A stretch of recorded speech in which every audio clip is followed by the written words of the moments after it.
ആറാമത്തെ മാർപ്പാപ്പയാണ് ഫ്രാൻസിസ് മാർപ്പാപ്പ. George ഹോർസെ Bergoglio എന്നു പേരായ അർജന്റീനക്കാരൻ.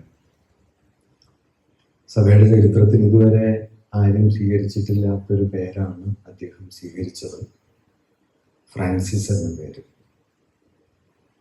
അത് ഫ്രാൻസിസ് സേവറിൻ്റെ ഓർമ്മയിലായിരിക്കും എന്ന് ചിലരെങ്കിലും അന്ന് കരുതിയിരുന്നു അത്രേ.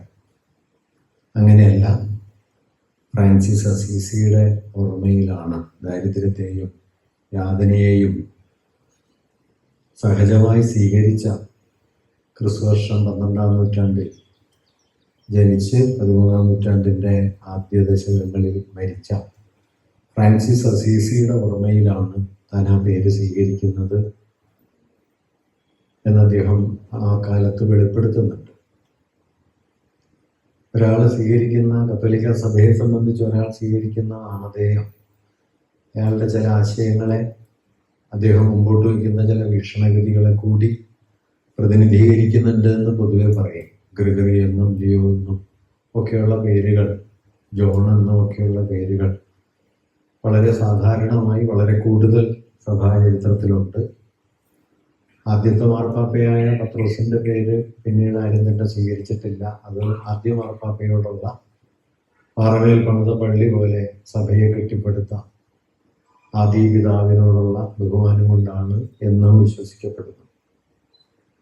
ഫ്രാൻസിസ് എന്ന പേര് ഈ സഹസ്രാബ്ദങ്ങളുടെ ചരിത്രത്തിൽ കത്തോലിക്ക സഭയിൽ ഒരാളും സ്വീകരിച്ചിട്ടില്ല. ഇനി മറ്റൊരാൾ സ്വീകരിച്ചാൽ മാത്രമാണ് ഇദ്ദേഹം ഫ്രാൻസിസ് ഒന്നാമനാകുക, അല്ലെങ്കിൽ ഫ്രാൻസിസ് മാർപ്പാപ്പയായിട്ടാണ് അദ്ദേഹം തുടരുക. പല നിലയിൽ ഇങ്ങനെ ചില ഒന്നാം സ്ഥാനങ്ങൾ അദ്ദേഹത്തിനുണ്ട്. ജീവിച്ചിരിക്കുന്ന കാലത്ത്, താൻ മാർപ്പാപ്പയായി പ്രവർത്തിക്കുന്ന കാലത്ത് ആത്മകഥ പ്രസിദ്ധീകരിച്ച ഒരേ ഒരു മാർപ്പാപ്പയും ഫ്രാൻസിസ് മാർപ്പാപ്പയാണ്.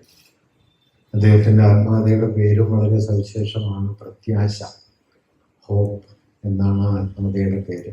താൻ മരിച്ചതിന് ശേഷം പ്രസിദ്ധീകരിക്കേണ്ടതുള്ളൂ എന്ന രൂപത്തിലാണ് ഒരു അഭിമുഖകാരൻ വഴി 6 കൊല്ലക്കാലത്തെ പ്രവൃത്തിയിലൂടെ അത് തയ്യാറാക്കിയതെങ്കിലും 2 വർഷങ്ങൾക്ക് മുമ്പ് ആ ആത്മകഥ പുറത്തു വരികയുണ്ടായി. അസാധാരണമായ വിധത്തിലുള്ള 2-3 ഉദ്ധരണികൾ മാർപ്പാപ്പ തൻ്റെ ആത്മകഥയുടെ മുമ്പിൽ ചേർത്തിട്ടുണ്ട്. അതിലൊന്ന് കൊറിന്ത്യർക്കുള്ള കത്തിലെ ഒരു വാക്യമാണ്. അതിങ്ങനെയാണ്: If I speak in human and angelic tongues, but does not have love, I am a resounding gong. ഞാൻ മനുഷ്യൻ്റെയും സുവിശേഷ വേലക്കാരുടെയും ശബ്ദത്തിൽ സംസാരിക്കുകയും സ്നേഹശൂന്യമായി ജീവിക്കുകയും ചെയ്യുന്നെങ്കിൽ ഞാൻ വ്യർത്ഥമായി ശബ്ദമുണ്ടാക്കുന്ന ഒരു മണി മാത്രമാണ്. റിസൗണ്ടിങ് ഗോങ്, ഒച്ചയുണ്ടാക്കുന്ന ഒരു മണി മാത്രമാണ്. ഓർ എ ക്ലാഷിംഗ് സിമ്പൽ, അല്ലെങ്കിൽ തമ്മിൽ കൂട്ടിയടിക്കുന്ന പിച്ചളപാത്രങ്ങൾ പോലെയാണ് എന്ന് അദ്ദേഹം അതിൽ എഴുതി ചേർക്കുന്നുണ്ട്. ഷൗക്കത്തിലൂടെ പറഞ്ഞു നിർത്തിയ ആശയം അതായിരുന്നു. ഫ്രാൻസിസ് മാർപ്പാപ്പയുടെ ജീവിതത്തെക്കുറിച്ച്, അദ്ദേഹത്തിൻ്റെ ദൈവശാസ്ത്രപരമായ അടിസ്ഥാനത്തെക്കുറിച്ച് ഇന്ന് പൊതുവെ വിലയിരുത്തപ്പെടുന്ന ഒരു കാര്യം, വിശ്വാസം എന്താണ് എന്ന് വിശദീകരിക്കുന്ന പ്രമാണപാഠ പാരമ്പര്യം, ഓർത്തഡോക്സി, അതായിരുന്നില്ല ഫ്രാൻസിസ് മാർപ്പാപ്പ. മറിച്ച് വിശ്വാസം ജീവിതമാക്കുന്ന ഓർത്തോപ്രോക്സി ആയിരുന്നു മാർപ്പാപ്പ. ഇത് സഭയുടെ ചരിത്രത്തിൽ എന്നല്ല, എന്തിൻ്റെ ചരിത്രത്തിലും വളരെ കുറഞ്ഞ സാധ്യതയുള്ളൊരു കാര്യമാണ്.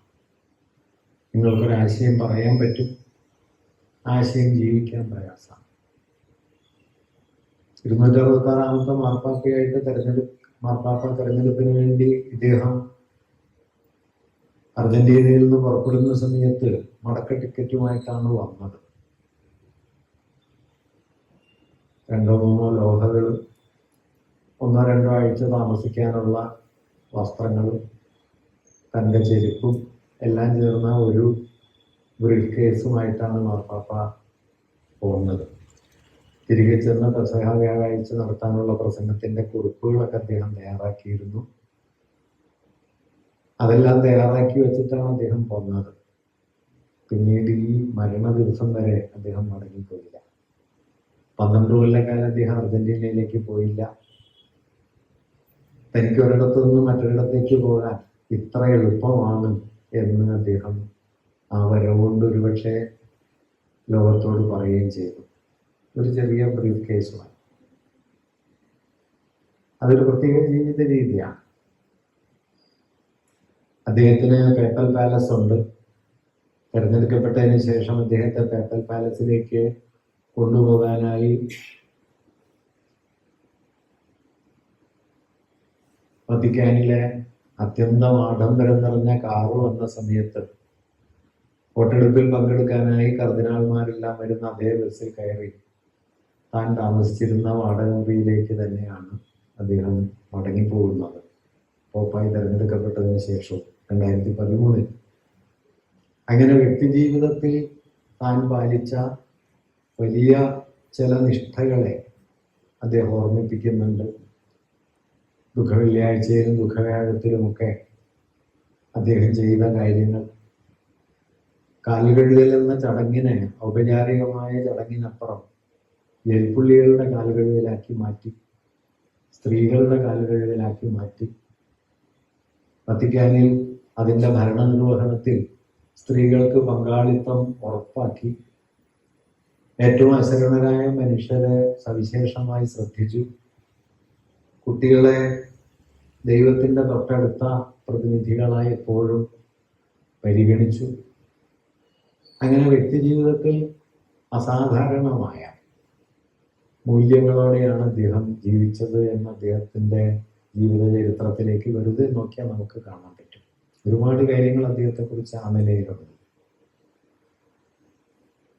അദ്ദേഹത്തിൻ്റെ സഭാജീവിത ചരിത്രത്തിലെ ഏറ്റവും പ്രധാനപ്പെട്ട 2 കാര്യങ്ങൾ, ഒന്ന് സുവിശേഷവൽക്കരണം എന്നത്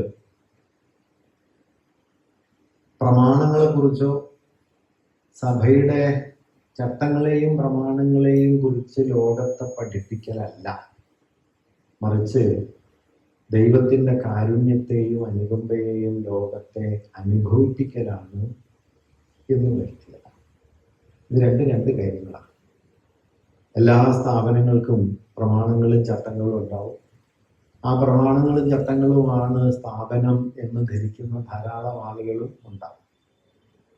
സഭയുടെ പ്രമാണങ്ങളും ചട്ടങ്ങളുമല്ല, മറിച്ച് ദൈവത്തിൻ്റെ അനന്തമായ കരുണയെക്കുറിച്ചും സ്നേഹത്തെക്കുറിച്ചും മനുഷ്യരെ അനുഭവിപ്പിക്കലാണ് സുവിശേഷവൽക്കരണം എന്നതാണ് ഫ്രാൻസിസ് മാർപ്പാപ്പ തൻ്റെ അടിസ്ഥാന ദൗത്യമായിട്ട് സ്വീകരിച്ചത്. അതുകൊണ്ടാണ് ഓർത്തഡോക്സി അല്ല. ഓർത്തഡോക്സി എന്നിവിടെ തെറ്റായ ഒരു നിഷേധാത്മകമായ അർത്ഥത്തിലല്ല പറയുന്നത്. ഈ പ്രമാണപാഠ പാരമ്പര്യങ്ങൾ പറഞ്ഞുറപ്പിച്ച് അതിൽ ആളുകളെ ചേർത്ത് നിർത്തുക എന്ന ഒരു രീതിയല്ല, മറിച്ച് ആ മൂല്യങ്ങൾ ജീവിച്ച് കാണിക്കുക, ആ മൂല്യങ്ങളിൽ ജീവിക്കുക, അത് അനുഭവവേദ്യമാക്കുക.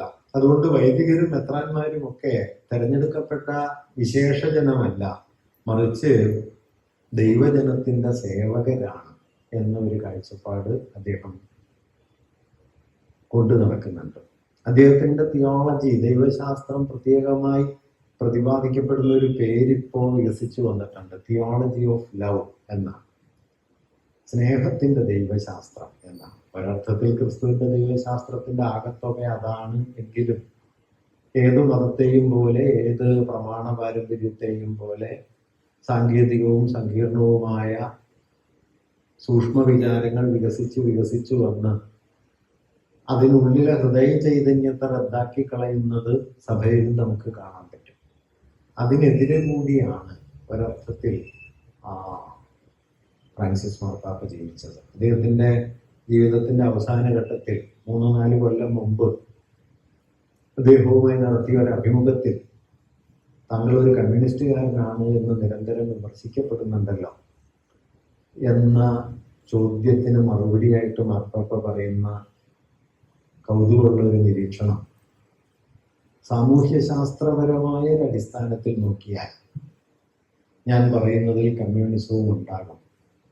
തുടർന്ന് അദ്ദേഹം കൂട്ടിച്ചേർക്കുന്നത്, വാസ്തവത്തിൽ കമ്മ്യൂണിസ്റ്റുകാർ ചില അടിസ്ഥാന ക്രൈസ്തവ മൂല്യങ്ങളെ അടിച്ചു മാറ്റുകയാണ് ചെയ്തത് എന്നാണ്. കമ്മ്യൂണിസത്തിൽ നിന്ന് മാർപ്പാപ്പ പഠിക്കുന്നതിനേക്കാൾ ആദിമ ക്രൈസ്തവ മതത്തിൽ നിന്ന് കമ്മ്യൂണിസം പഠിച്ചു. മാർപ്പാപ്പ ശ്രദ്ധിച്ചിട്ടുണ്ടോയെന്നോ പറഞ്ഞോന്നോ എനിക്കറിയില്ല. ഇക്കാര്യം എംഗൽസ് പറയുന്നുണ്ട്. എംഗൽസ് കമ്മ്യൂണിസത്തെ കുറിച്ചുള്ള തൻ്റെ ചർച്ചയിൽ ആദിമ ക്രൈസ്തവ കൂട്ടായ്മയും കമ്മ്യൂണിസവുമായുള്ള ബന്ധത്തെക്കുറിച്ച് പരാമർശിക്കുന്നുണ്ട്. പക്ഷെ അവിടെ മാർപ്പാപ്പ എടുക്കുന്ന സവിശേഷമായ ഒരു നില എന്തെന്ന് വെച്ചാൽ, അദ്ദേഹം ഒരു മാർക്സിസ്റ്റ് അല്ല, അദ്ദേഹം ഒരു കമ്മ്യൂണിസ്റ്റും അല്ല. നിശ്ചയമായും അദ്ദേഹം ദൈവശാസ്ത്രജ്ഞനായ, അതിൻ്റെ മൂല്യങ്ങളിൽ നിന്നുകൊണ്ട് സമൂഹത്തിലേക്ക് നോക്കാൻ ശ്രമിക്കുന്ന ഒരാളാണ്. പക്ഷെ അങ്ങനെ നോക്കുന്ന സമയത്ത് അദ്ദേഹത്തിൻ്റെ ദൈവശാസ്ത്രത്തിന് മൗലികമായ ചില ആധാരങ്ങൾ പ്രത്യേകമായി വികസിച്ചു വരുന്നുണ്ട് എന്ന് നമുക്ക് കാണാൻ പറ്റും. ഒരുപക്ഷെ അത്തരം ചില കാര്യങ്ങളെ സൂചിപ്പിക്കുന്ന ഒന്ന് രണ്ട് സൂചനകൾ അദ്ദേഹത്തിൻ്റെ ആത്മകഥയുടെ ആമുഖങ്ങളായി അദ്ദേഹം നൽകുന്നുണ്ട്. അതിലൊന്ന് ജർമ്മൻ കവിയായ റിൽക്കെയിൽ നിന്ന് അദ്ദേഹം ഒരു വരി ആ ആത്മകഥയുടെ ആമുഖത്തിൽ ഉദ്ധരിച്ച് ചേർക്കുന്നുണ്ട്. റിൽക്കെയുടെ വരി ഇതാണ്: "The future endears to us so as to transform itself in us long before it happens." ഭാവി നമ്മിൽ പ്രവേശിക്കുന്നു, so as to transform itself, സ്വയം പരിണമിക്കാൻ വേണ്ടി, നടപ്പിൽ വരുന്നതിന് മുൻപേ സ്വയം പരിണമിക്കാൻ കൂടി വേണ്ടി ഭാവി നമ്മിൽ കടന്നു വരുന്നു, നമ്മിൽ പ്രവേശിക്കുന്നു. അതുകൊണ്ട് നാം ജീവിക്കുന്നത് ഭാവിയുടെ സാധ്യതയെ കൂടി ഉൾക്കൊണ്ടുകൊണ്ടും ഭാവിയുടെ രൂപാന്തരത്തെ സ്വയം ഉൾക്കൊണ്ടുകൊണ്ടുമാണ് എന്ന് ആ വരി സൂചിപ്പിക്കുന്നുണ്ട്. അതൊരു പ്രധാന സന്ദേശമാണ്. നാം വർത്തമാനത്തിൽ ജീവിക്കുന്നെങ്കിലും വർത്തമാനത്തിൻ്റെ അനുഭവങ്ങളിൽ പെട്ട് കിടക്കുന്നെങ്കിലും ഭാവിയുടെ സാധ്യതയെ ഉൾക്കൊള്ളുന്ന ഒരു പ്രത്യാശയുടെ തലം, ഈ ഹോപ്പ് എന്ന് പറയുന്നതാണ്. ആ പ്രത്യാശയുടെ തലത്തെ വാസ്തവത്തിൽ മനുഷ്യർ നിലനിർത്തുന്നുണ്ട് എന്ന് അദ്ദേഹം പ്രതീക്ഷിക്കുന്നുണ്ട്. അദ്ദേഹത്തിൻ്റെ ആത്മകഥയുടെ വളരെ ചെറിയൊരു ഇൻട്രൊഡക്ഷനാണ്. ആ ഇൻട്രൊഡക്ഷൻ അവസാനിക്കുന്നത് അസാധാരണമായ വിധത്തിൽ ഭംഗിയുള്ള വാക്യങ്ങളിലാണ്. "All is born to blossom in an eternal springtime." അനശ്വരമായ ഒരു വസന്തകാലത്തിൽ വിടർന്നുല്ലസിക്കാൻ വേണ്ടിയാണ് എല്ലാം പിറക്കുന്നത്. "All is born to blossom in an eternal springtime. In the end we will say only, I don't recall anything in which you are not there." അവസാനം നാം ഇതുമാത്രം ഓർക്കും, I don't recall anything in which you are not there. നീയില്ലാത്ത ഒന്നിനെയും ഞാൻ ഓർമ്മിക്കുന്നുണ്ടാവില്ല. നേരത്തെ ഇവിടെ അശോകൻ പാവങ്ങളെ കുറിച്ച് പറയണ്ടായി. പാവങ്ങളിലെ മെത്രാൻ മരിക്കുന്ന സന്ദർഭത്തിൽ, മെത്രാനല്ല, ജീവാജിൻ മരണമടയുന്ന സന്ദർഭത്തിൽ, ആ നോവൽ അവസാനിക്കുന്ന സന്ദർഭമാണ്. താൻ എടുത്തു വളർത്തിയ കൊസത്ത് എന്ന പെൺകുട്ടിയെയും അവളുടെ കാമുകനും പിന്നെ ഭർത്താവും ഒക്കെ ആയിത്തീർന്ന മെരിയൂസ് എന്ന വിപ്ലവകാരിയെയും അനുഗ്രഹിച്ചുകൊണ്ട് ഒരു ദീർഘമായ സംഭാഷണത്തിലാണ് ആ നോവൽ അവസാനിക്കുന്നത്. പിന്നെ ഏതാനും ചില വാക്യങ്ങൾ മാത്രമേ ഉള്ളൂ. ആ അനുഗ്രഹ ഭാഷ അവസാനിക്കുന്നത് പ്രത്യേകമായ ഒരു ആശയത്തിലാണ്. അത് ഏതാണ്ട് ഈ വാക്യത്തെ ഓർമ്മിപ്പിക്കുന്ന ഒരു വാക്യമാണ്. ജീവാജിൻ പറയുന്നത്, "ലവ് ഈച്ച് അതർ ഓൾവേസ്." എല്ലായ്പ്പോഴും അന്യോന്യം സ്നേഹിക്കണം. "The only thing that matters in this world is love." ഈ ലോകത്ത് പരിഗണനാർഹമായ ഒരേ ഒരു കാര്യം സ്നേഹമാണ്. പരിഗണനാർഹമായ ഒരേ ഒരു കാര്യം, the only thing that matters in this world is love. ഞാനിവിടെ ഈ സ്നേഹം എന്ന ആശയത്തെ, തിയോളജി ഓഫ് ലവ് എന്ന് പറയുമ്പോൾ, അല്ലെങ്കിൽ സ്നേഹമാണ് ലോകത്ത് നിലനിൽക്കുന്ന ഒരേ ഒരു കാര്യം എന്ന് പറയുന്ന സമയത്ത്, ഈ സ്നേഹം എന്നത് വളരെ ആഴമുള്ള ഒരു രാഷ്ട്രീയ മൂല്യമാണ്, സാമൂഹിക മൂല്യമാണ് എന്ന കാര്യം നാം പ്രത്യേകമായി ശ്രദ്ധിക്കേണ്ടതുണ്ട്. സ്നേഹത്തെക്കുറിച്ച് ഞാൻ വായിക്കാനിടയ ഏറ്റവും മനോഹരമായ ഒരു വിശദീകരണം. ആ വിശദീകരണത്തിൽ പറയുന്ന ഒരു കാര്യം, love is that thing in which the happiness of one's own, happiness of another person is essential for your own. Love is that thing in which the happiness of another person is essential for your own. നിങ്ങളുടെ ആനന്ദത്തിന് മറ്റൊരാളുടെ ആനന്ദം അനിവാര്യമായി തീരുന്ന ഒരു സ്ഥിതിവിശേഷത്തിൻ്റെ പേരാണ് സ്നേഹം എന്നത്. അതുകൊണ്ട് സ്നേഹം എന്ന് പറയുന്നത് നിങ്ങളിൽ മാത്രമായിട്ട് സംഭവിക്കുന്ന ഒരു കാര്യം. എന്തുകൊണ്ടാണ് ഈ മനുഷ്യരൊക്കെ സ്നേഹത്തെക്കുറിച്ച് പറഞ്ഞുകൊണ്ടേയിരിക്കുന്നത്? നാരായണഗുരു സ്നേഹത്തെക്കുറിച്ച് പറയുന്നു, മാർപ്പാപ്പ സ്നേഹത്തെക്കുറിച്ച് പറയുന്നു, ലോകത്തിൻ്റെ എത്രയോ കോണുകളിൽ വിപ്ലവകാരികളായ മനുഷ്യർ, പലതരത്തിൽ വിപ്ലവകാരികളായ മനുഷ്യർ സ്നേഹത്തെക്കുറിച്ച് പറയുന്നു. എന്തുകൊണ്ട് അവരെങ്ങനെ പറയുന്നു എന്ന് ചോദിച്ചാൽ, സ്നേഹത്തിൽ ഉള്ളടങ്ങിയിട്ടുള്ള ഒരുപക്ഷെ മറ്റേതെങ്കിലും ഒരു അനുഭവത്തിൽ ആഴത്തിലില്ലാത്ത ഒരു സാമൂഹികതയുടെ തലം, അപരോന്മുഖത, തന്നിൽ നിന്ന് താനില്ലാത്തതിലേക്കുള്ള നിരന്തരമായ തൻ്റെ തന്നെ ഒരു ആത്മപ്രവാഹം, അത് സ്നേഹം എന്ന അനുഭവത്തിലുണ്ട് എന്നതുകൊണ്ടാണ്. അങ്ങനെ സ്നേഹം ഒരു രാഷ്ട്രീയ സമ്പർക്കമാണ്. ഇത് അവർ പറയണമെന്നുണ്ടാവില്ല, പക്ഷെ ആ രാഷ്ട്രീയമായ ഉള്ളടക്കമുണ്ട്. മലയാളത്തിൽ ഇത് ഏറ്റവും ഗംഭീരമായി ആവിഷ്കരിച്ച ഒരാൾ കുമാരനാശനാണ്.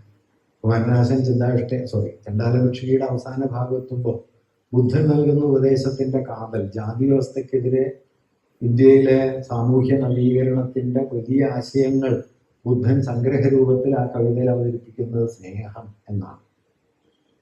സ്നേഹം താൻ ജീവിതം ശ്രീവൻ, സ്നേഹവ്യാഹതി തന്നെ മരണം എന്ന് പറഞ്ഞാണ് മൈത്രി എന്ന ആശയത്തിലേക്ക് ആശാൻ കടക്കുന്നത്. ഞാൻ പറഞ്ഞു വന്നത്, തിയോളജി ഓഫ് ലവ് എന്ന് പറയുന്നത് അങ്ങനെ പ്രത്യക്ഷത്തിൽ നാം മനുഷ്യരോട് പുലർത്തുന്ന സ്നേഹവാത്സല്യങ്ങളാണെങ്കിലും ആ സ്നേഹവാത്സല്യങ്ങൾക്കുള്ളിൽ വിപുലമായ ഒരു സാമൂഹിക മാനം ഉണ്ട് എന്നതാണ് പ്രധാനപ്പെട്ട ഒരു കാര്യം. ആ സ്നേഹത്തെ നാം സവിശേഷമായി കാണേണ്ടതുണ്ട്. അത് സഭാചരിത്രത്തിലെ തന്നെ നിർണായകമായ ഒരു വഴിത്തിരിവിനെ കൂടി ഉൾക്കൊള്ളുന്നുമുണ്ട്. 1962-65 കാലത്ത് ലോകസഭയുടെ ചരിത്രത്തിൽ രണ്ടാം വത്തിക്കാൻ കൗൺസിൽ എന്നറിയപ്പെട്ട സമ്മേളനം നടക്കുകയും സഭയും മനുഷ്യരും തമ്മിലും ദൈവവും മനുഷ്യരും തമ്മിലും മനുഷ്യർ തമ്മിലും ഒക്കെയുള്ള സാമൂഹികവും ദൈവശാസ്ത്രപരവും ഒക്കെയായ ബന്ധത്തെക്കുറിച്ച് വലിയ ആലോചനകൾക്ക് ശേഷം ചില നിരീക്ഷണങ്ങൾ പുറത്തു വരികയും ചെയ്തു. ഒരുപക്ഷെ ഫ്രാൻസിസ് മാർപ്പാപ്പയുടെ വീക്ഷണഗതിയുടെ ആധാരം അതാണെന്ന് പറയാം. അദ്ദേഹം നേരിട്ടൊരു ലിബറേഷൻ തിയോളജിക്കാരനായിരുന്നില്ല, വിമോചന ദൈവശാസ്ത്രജ്ഞനായിരുന്നില്ല. എങ്കിലും അദ്ദേഹം മാർപ്പാപ്പയായി സ്ഥാനമേറ്റതിന് ശേഷം അദ്ദേഹം ആദ്യം ക്ഷണിച്ചു വരുത്തി വത്തിക്കാനിൽ ക്ഷണിച്ചു വരുത്തി കൂടിക്കാഴ്ചയ്ക്ക് അവസരം നൽകുകയും വലിയ തോതിൽ ചർച്ചയിൽ ഏർപ്പെടുകയും ചെയ്ത ഒരാള് ഗുസ്താവോ ഗെറ്റിയോറസ് ആണ്. ഗുസ്താവോ ഗെറ്റിയോറസ് ആണ് 1968 towards A theology of liberation എന്ന ഗ്രന്ഥം എഴുതുകയും ലാറ്റിൻ അമേരിക്കയിലെ ദൈവശാസ്ത്രപരമായ ഒരു പുനർഭാവനത്തിന്റെ ആദ്യത്തെ അടിസ്ഥാനങ്ങൾ ഒരുക്കുകയും ചെയ്തത് ഗുസ്താവോ ഗെറ്റിയോറസ് ആണ്. ഗെറ്റിയോറസിനെയാണ് അദ്ദേഹം ആദ്യം ക്ഷണിക്കുന്നത്. രണ്ടാം വത്തിക്കാൻ കൗൺസില് 1962 മുതൽ 65 വരെ നടന്നു. അതിനുശേഷം വന്ന മാർപ്പാപ്പമാർ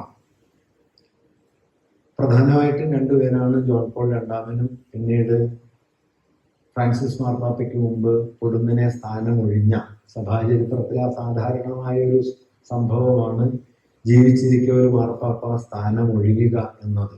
1415 ഏറ്റവും ഒടുവിൽ അങ്ങനെയൊന്നും ഉണ്ടായത്. അതിനുശേഷം ഏതാണ്ട് 600 വർഷങ്ങൾക്കിപ്പുറം 2013 ബെനഡിക്റ്റ് 16 റാറ്റ്സിംഗർ എന്ന പേരായ ബെനഡിക്റ്റ് 16 സ്ഥാനമൊഴിയുകയാണ് ചെയ്തത്. ഈ ജോൺ പോൾ രണ്ടാമനും റാറ്റ്സിംഗറും രണ്ടാം വത്തിക്കാൻ കൗൺസിലിന്റെ നിരീക്ഷണങ്ങളെ തള്ളി പറഞ്ഞിട്ടൊന്നുമില്ലെങ്കിലും ആ നിരീക്ഷണങ്ങൾക്ക് സവിശേഷമായ ഒരു ഊന്നൽ നൽകാൻ അവർ എത്രത്തോളം തയ്യാറായി എന്നത് സംശയാസ്പദമാണ്. രണ്ടാം വത്തിക്കാൻ കൗൺസിലിന്റെ സവിശേഷമായ ഒരു പ്രാധാന്യം അത് സഭയെ ദൈവജനങ്ങളുടെ ഒരു കൂട്ടായ്മയായി കാണാൻ തുടങ്ങുകയും, കൂട്ടായ്മ അത് ഫ്രാൻസിസ് മാർപ്പാപ്പയുടെ ദൈവശാസ്ത്ര നിലപാടിലെ വളരെ പ്രധാനപ്പെട്ട ഒരു ഘടകമാണ്. സിനഡാലിറ്റി എന്ന് വിളിക്കപ്പെടുന്ന സഭയെ ആകമാനം ഒരു കൂട്ടായ്മയായി കാണുകയും അന്തിമമായ രക്ഷാധികാരമുള്ള ഒരാളും താഴോട്ട് പടരുന്ന അധികാര ശൃംഖലകളും എന്നതിന് പകരം ആകമാനമുള്ള വികേന്ദ്രീകൃതമായ ഒരു വലിയ കൂട്ടായ്മയായിട്ട് സഭയെ കാണുക. അങ്ങനെ ദൈവജനങ്ങളുടെ കൂട്ടായ്മ എന്ന നിലയിൽ രണ്ടാം വത്തിക്കാൻ കൗൺസിൽ ഉയർത്തിക്കൊണ്ടുവന്ന ആശയത്തെ വലിയ തോതിൽ പ്രാവർത്തികമാക്കുക കൂടി ചെയ്ത ഒരാളായിരുന്നു ഫ്രാൻസിസ് മാർപ്പാപ്പ. ഈ രണ്ടാം വത്തിക്കാൻ കൗൺസിലിലെ സവിശേഷമായ ഒരു ഊന്നൽ, ആ ഊന്നല് പിന്നീട് സഭാ ചർച്ചകളിലൊക്കെ ധാരാളമായിട്ട് വരികയും പലതരം വാദവിവാദങ്ങൾ അതേ ചൊല്ലി ഉണ്ടാവുകയും ഒക്കെ ചെയ്തതാണ്. അതറിയപ്പെടുന്നത് ഒരു പ്രത്യേക പ്രയോഗത്തിലാണ്, preferential option for the poor. ദരിദ്രരോടുള്ള സവിശേഷമായ പരിഗണന എന്ന് വേണമെങ്കിൽ നമുക്ക് മലയാളത്തിൽ പറയാം. Preferential option for the poor. ദൈവത്താൽ പ്രത്യേകം തിരഞ്ഞെടുക്കപ്പെട്ടവരിൽ ഈ ദരിദ്രരുണ്ട് എന്നൊരു കാഴ്ചപ്പാട്. ഞാനിത് പറയുന്നത് എന്താണെന്ന് വെച്ച് കഴിഞ്ഞാൽ, വ്യക്തിഗതമായ സ്നേഹം, വ്യക്തിഗതമായ വിശുദ്ധി, ലാളിത്യം തുടങ്ങിയ ആദരണീയമായ ഗുണങ്ങൾ നിലനിർത്തിക്കൊണ്ട് തന്നെ സഭയുടെ ചരിത്രത്തിനകത്ത് ദൈവശാസ്ത്രപരവും സാമൂഹ്യശാസ്ത്രപരവുമായ വലിയ പൊളിച്ചെഴുത്തുകൾ നടത്താൻ, അതിനെ ഘടനാപരമായി പൊളിച്ചു പണിയാൻ മാർപ്പാപ്പയ്ക്ക് കഴിഞ്ഞോ, അദ്ദേഹത്തിന് ശേഷം അതെത്ര നിലനിൽക്കും എന്നതൊക്കെ മറ്റൊരു കാര്യമാണ്. പക്ഷേ അങ്ങനെ ഒരു നിർണായകമായ ഇടപെടൽ അദ്ദേഹത്തിൽ ഉണ്ടായിരുന്നു എന്നതുകൂടി പ്രധാനപ്പെട്ട കാര്യമാണ്. Preferential option for the poor. ദരിദ്രർക്കായുള്ള പ്രത്യേകമായ പരിഗണനയോടെയാണ് അദ്ദേഹം സ്വയം നിലകൊണ്ടത്. ഞാൻ ഈ പറഞ്ഞ ഇതിൻ്റെ ആമുഖത്തിൽ, ഈ കൃതിയുടെ അവസാന ഭാഗത്ത് മനോഹരമായ അദ്ദേഹം ഒരു കാര്യം പറയുന്നുണ്ട്.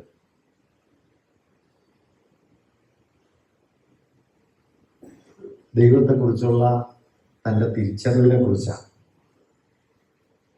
It is no good a person saying with total certainty that they have met God. താൻ ദൈവത്തെ കണ്ടു എന്ന് സമ്പൂർണമായ നിശ്ചയദാർഢ്യത്തോടെ പറയുന്ന ഒരാൾ, it is no good a person, ഒരു നല്ല ആളല്ല. If someone has answers to all the questions, this is a proof that God is not with them. എല്ലാ ചോദ്യങ്ങൾക്കും ഒരാളുടെ പക്കൽ ഉത്തരമുണ്ടെങ്കിൽ അത് ദൈവം അയാൾക്കൊപ്പമില്ല എന്നതിൻ്റെ തെളിവാണ്. It means that they are false prophets. അവർ കപടപ്രവാചകരാണ് എന്നതിൻ്റെ തെളിവാണ്. someone who exploits religion, മതത്തെ ചൂഷണം ചെയ്യുന്നു എന്നതിൻ്റെ തെളിവാണ്. who uses for it themselves, തങ്ങൾക്ക് വേണ്ടി തന്നെ മതത്തെ ദുരുപയോഗം ചെയ്യുന്നതിനുള്ള തെളിവാണ്. the great guides of God's people always left space for doubt. ദൈവത്തിൻ്റെ നല്ല വിശുദ്ധരായ മഹിമയുള്ള വഴികാട്ടികൾ എപ്പോഴും സംശയത്തിന് ഇടം കൊടുത്തിരുന്നു. We need to be humble to leave space for the Lord, not for our false securities. അതുകൊണ്ട് നാം എപ്പോഴും ദൈവത്തിന് ഇടം കൊടുക്കണം. ദൈവത്തിന് ഇടം കൊടുക്കുക എന്നതിലൂടെ അദ്ദേഹം ഈ അവസാന വാക്യത്തിൽ സൂചിപ്പിക്കുന്ന ഒരു കാര്യം, നാം സംശയങ്ങൾക്ക്, ചോദ്യങ്ങൾക്ക്, സന്നിഗ്ധതകൾക്ക് ഇടം കൊടുക്കണം എന്നുകൂടിയാണ്. സന്നിഗ്ധതകൾക്ക് ഇടം കൊടുക്കുക എന്നുള്ളത് വാസ്തവത്തിൽ വളരെ പ്രധാനമാണ്. ഞാൻ ഈ വാക്യം വായിച്ച സമയത്ത് മനസ്സിലോർത്തത് കലയെക്കുറിച്ച് വലിയ കലാനിരൂപകനായ ജോൺ ബർജർ എന്നു പേരായ ഒരാൾ പറയുന്ന ഒരു വാക്യമാണ്. നേരിട്ട് അദ്ദേഹം പാപ്പയുമായിട്ട് ഒരു ബന്ധമില്ല. പാപ്പ ഇങ്ങനെ എഴുതുന്നതിനൊക്കെ വളരെ മുമ്പേ എഴുതി മരിച്ചു പോയ ഒരാളാണ് അദ്ദേഹം.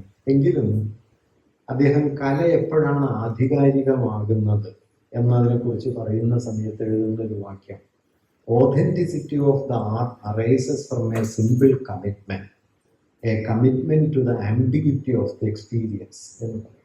കലയുടെ ആധികാരികത പിറവിയെടുക്കുന്നത് വളരെ ലളിതമായ ഒരു വിശ്വസ്തതയിൽ നിന്നാണ്, ഒരു പ്രതിജ്ഞാബദ്ധതയിൽ നിന്നാണ്, അനുഭവത്തിൻ്റെ സന്നിഗ്ധതയോടുള്ള പ്രതിബദ്ധത.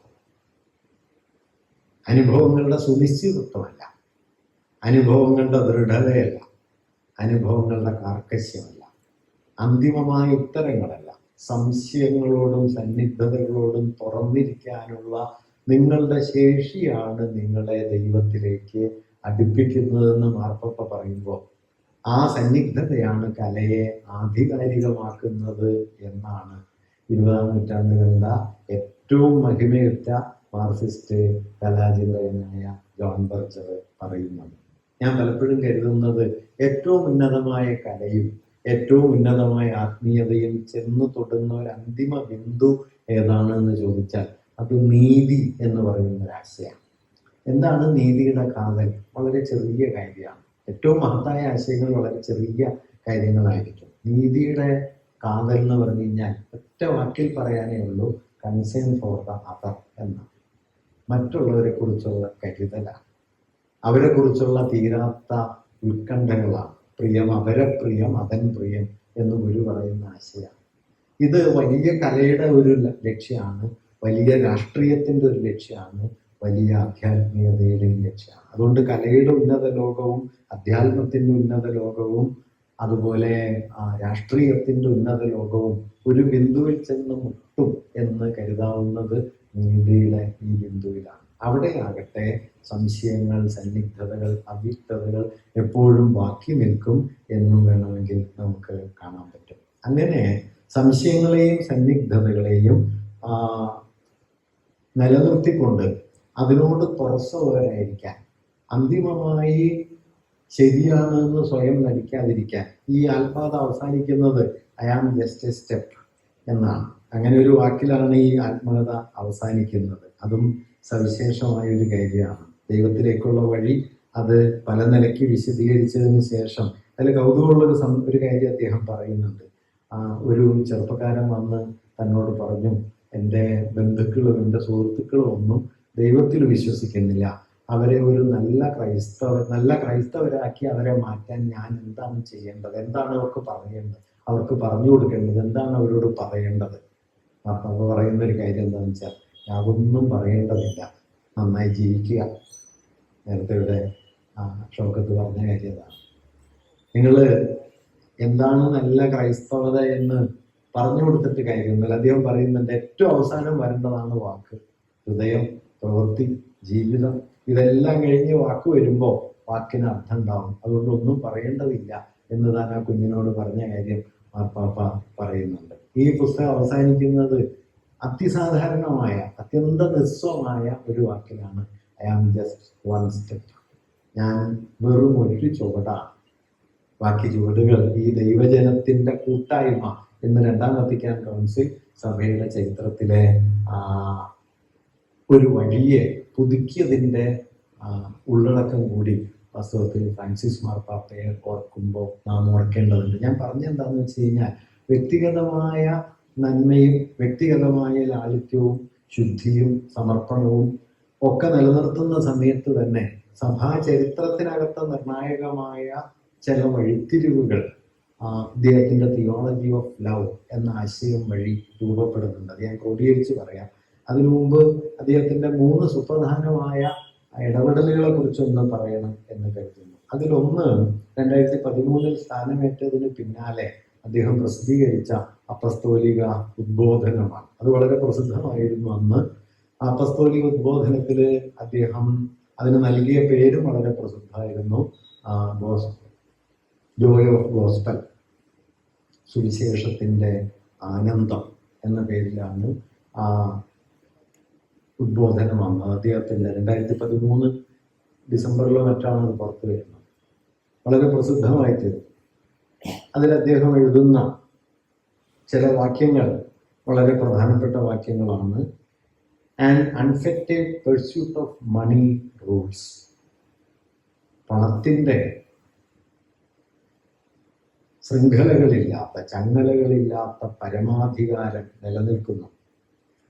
The service of common good left behind. പൊതുനന്മയ്ക്കായുള്ള സേവനങ്ങളൊക്കെ പിന്തള്ളപ്പെട്ടിരിക്കുന്നു. Once capital becomes an idol, once greed for money presides over the entire socio economic system, it ruins the entire society. മൂലധനം വിഗ്രഹമാകുമ്പോൾ, പണത്തിനായുള്ള ആർത്തി സർവാധികാരം നേടുന്നതോടെ, സമ്പദ് വ്യവസ്ഥയിലെയും സാമൂഹ്യ ജീവിതത്തിലെയും സർവാധികാരം അതിന് കൈവരുന്നതോടെ അത് സമൂഹത്തിൻ്റെ തകർച്ചയായിത്തീരുന്നു. ആ ഗോസ്പൽ ഓഫ് ജോയ് വായിച്ചു നോക്കിയാൽ അതിൽ പ്രസിദ്ധമായ ഒരു വാക്യമുണ്ട് കേട്ടോ. കാലത്ത് ധാരാളം ഉദ്ധരിക്കപ്പെട്ടതാണ്.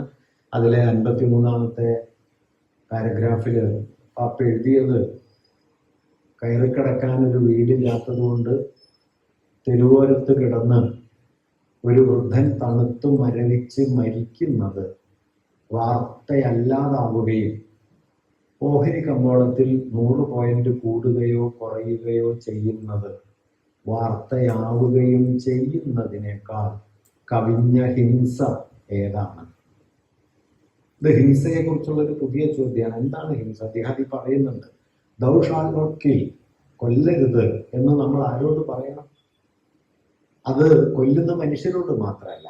അദ്ദേഹം പറയുന്ന ഒരു കാര്യം, ആ വാക്യം കൊല്ലുന്നവർക്കെന്ന പോലെ കൊല്ലുന്ന വ്യവസ്ഥയ്ക്കും ബാധകമാണ്. So you have to say thou shall not kill to a system, to a social structure. ഒരു വ്യവസ്ഥയോട്, ഒരു സാമൂഹ്യ ഘടനയോട് കൊല്ലരുത് എന്നുകൂടി പറയുന്നതിലാണ് ദൈവം എന്നത് ദൈവഭാവനയുടെ വളരെ ആഴമുള്ള ഒരു സാമൂഹിക വൽക്കരണം. ഇത് വളരെ പ്രധാനപ്പെട്ട കാര്യമാണ്. സ്നേഹം എന്ന് പറയുന്നത് നിങ്ങൾ അന്യോന്യം സ്നേഹിക്കുക എന്ന ഒരു സാമാന്യ തത്വം പറയലല്ല. ആ സ്നേഹത്തിന് വിഘാതമാകുന്നതിനോട് മുഖാമുഖം നിൽക്കലാണ്. ആ മുഖാമുഖം നിൽക്കാൻ പാപ്പ ഒരു കാലത്തും മടിച്ചിട്ടില്ലായിരുന്നു. അദ്ദേഹം 4 കാര്യങ്ങൾ അതിൽ പറയുന്നുണ്ട്. നിയോലിബറലിസം വന്ന സമയത്ത് വലിയ തോതിൽ കൊണ്ടാടപ്പെട്ട ഒന്നായിരുന്നു ട്രിക്കിൾ ഡൗൺ തിയറി. അതായത് സമ്പത്ത് വലിയ തോതിൽ പെരുകുന്ന സമ്പത്ത് തൂവിത്തുളുമ്പി സാമൂഹ്യ ജീവിതത്തിന്റെ എല്ലാ പ്രതലത്തിലും കൂടുതലായി പണം എത്തിച്ചേരുന്നു. അതുകൊണ്ട് അതിസമ്പന്നരായ കുറെ ആളുകൾ ഉണ്ടാകുമെങ്കിൽ തന്നെയും ഉദാരീകരണം, നിയോലിബറലിസം ലോകത്തെ മൊത്തത്തിൽ വളർച്ചയിലേക്ക് നയിക്കുമെന്നാണ് 1990-ലും 2000-ലുമൊക്കെ പറയപ്പെട്ടിരുന്നത്. മാർപ്പാപ്പ അതേക്കുറിച്ച് പറഞ്ഞൊരു നിരീക്ഷണം എന്താണെന്ന് വെച്ചാൽ, പാനപാത്രങ്ങൾ തുളുമ്പി ലോകം മുഴുവൻ സമൃദ്ധിയിലേക്ക് എത്തുമെന്ന് ഒരു കാലത്ത് പറയപ്പെട്ടിരുന്നു. പക്ഷെ അത്ഭുതകരമായ വിധത്തിൽ പാനപാത്രം വലുതായിക്കൊണ്ടേയിരിക്കുന്നു. അദ്ദേഹത്തിന്റെ അസാധാരണമായൊരു മെറ്റഫറാണ്. പാനപാത്രം വലുതായിക്കൊണ്ടേയിരിക്കുന്നു, അതുകൊണ്ട് നിറയുന്നില്ല. ഒരുപക്ഷെ നിയോലിബറലിസത്തിന്റെ സാമ്പത്തിക യുക്തിയോട് അതിനെതിരെ ഉയർന്ന ഏറ്റവും നിശിതമായ മെറ്റഫോറിക്കലായ ക്രിറ്റിസിസം ഈ വലുതായിക്കൊണ്ടേയിരിക്കുന്ന പാനപാത്രം എന്ന മാർപ്പാപ്പയുടെ ഞാൻ ഈ പറഞ്ഞ ജോയ് ഓഫ് ഗോസ്പലിലെ സുവിശേഷത്തിന്റെ ആനന്ദം എന്ന ചാക്രിക ലേഖനത്തിലെ പരാമർശമാണ്. രണ്ടാമത് അദ്ദേഹം ചൂണ്ടിക്കാണിച്ച ഒരു കാര്യം, പണത്തെ പാവനവൽക്കരിക്കുകയാണ് പുതിയ ലോകം ചെയ്യുന്നത്. 3, നിയന്ത്രണമില്ലാത്ത മുതലാളിത്തം ലോകത്താകമാനം അശാന്തി പരത്തുകയാണ്. 4, അനിയന്ത്രിതമായ മുതലാളിത്തം മനുഷ്യരിൽ വളർത്തുന്ന ഉപഭോഗ ഭ്രാന്ത് ചെറുക്കപ്പെടേണ്ടതാണ്. ഒരുപക്ഷെ താൻ സഭയുടെ രക്ഷാധികാരിയായി സ്ഥാനമേറ്റതിന് ശേഷം അദ്ദേഹം സെന്റ് പീറ്റേഴ്സ് കത്തീഡ്രലിന്റെ മട്ടുപ്പാവിൽ പ്രത്യക്ഷപ്പെട്ട് ആദ്യം മനുഷ്യരോട് പറയുന്ന വാക്യം ചിലരെങ്കിലും അടുത്തിടയ്ക്ക് ഓർത്തെഴുതുകയുണ്ടായി, എന്നെ അനുഗ്രഹിക്കണം എന്ന്. ലോക കത്തോലിക്ക സഭയുടെ 140-150 കോടി വരുന്ന മനുഷ്യരുടെ അധിപനാണെങ്കിലും അദ്ദേഹം അവിടെ കൂടിയ 10,000-20,000 വരുന്ന ആളുകളോട് പറഞ്ഞത് എന്നെ അനുഗ്രഹിക്കണം എന്നാണ്. അത് ഈ ദൈവജന കൂട്ടായ്മ എന്ന സങ്കല്പത്തിലെ ഒരു ഷിഫ്റ്റാണ്. ദൈവജനത്തിന്റെ സേവകനാണ്, ദൈവജനത്തിന്റെ അധികാരിയല്ല.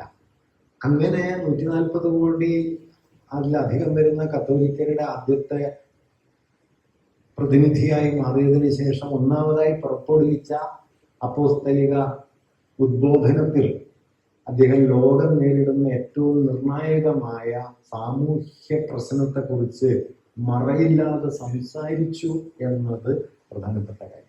വലുതായിക്കൊണ്ടേയിരിക്കുന്ന പാനപാത്രം, പണത്തെ പാവനമാക്കുന്ന ജീവിതം, നിയന്ത്രണമില്ലാത്ത മുതലാളിത്ത വളർച്ച ഉണ്ടാക്കുന്ന ശാന്തികൾ, അനിയന്ത്രിത മുതലാളിത്തം ഉണ്ടാക്കുന്ന ഉപഭോഗ ഭ്രാന്ത്, ഇതിനെതിരെ സംസാരിച്ചുകൊണ്ടാണ് അദ്ദേഹം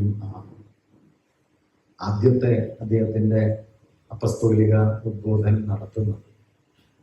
പിന്നീട് ഒരു ഘട്ടത്തിൽ അദ്ദേഹം പറഞ്ഞ കാര്യവും പ്രധാനപ്പെട്ടതാണ്. ഗ്ലോബലൈസേഷനെ കുറിച്ചുള്ള അദ്ദേഹത്തിന്റെ മർമ്മസ്പർശിയായ ഒരു നിരീക്ഷണം ഒരു പ്രത്യേക മെറ്റഫറായിട്ട് വരുന്നുണ്ട്. അദ്ദേഹം പറഞ്ഞത് ഗ്ലോബലൈസേഷൻ ഓഫ് ഇൻഡിഫറൻസ്, അനുതാപമില്ലായ്മയുടെ ആഗോളീകരണം.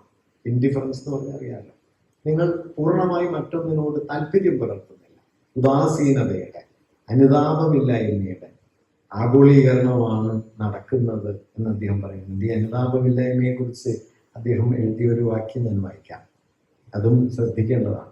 ഇതെല്ലാം ജീവിതത്തിൽ കൂടി ബാധകമായ കാര്യങ്ങളാണ് കേട്ടോ, അല്ലാതെ ദൈവശാസ്ത്ര തത്വമല്ല.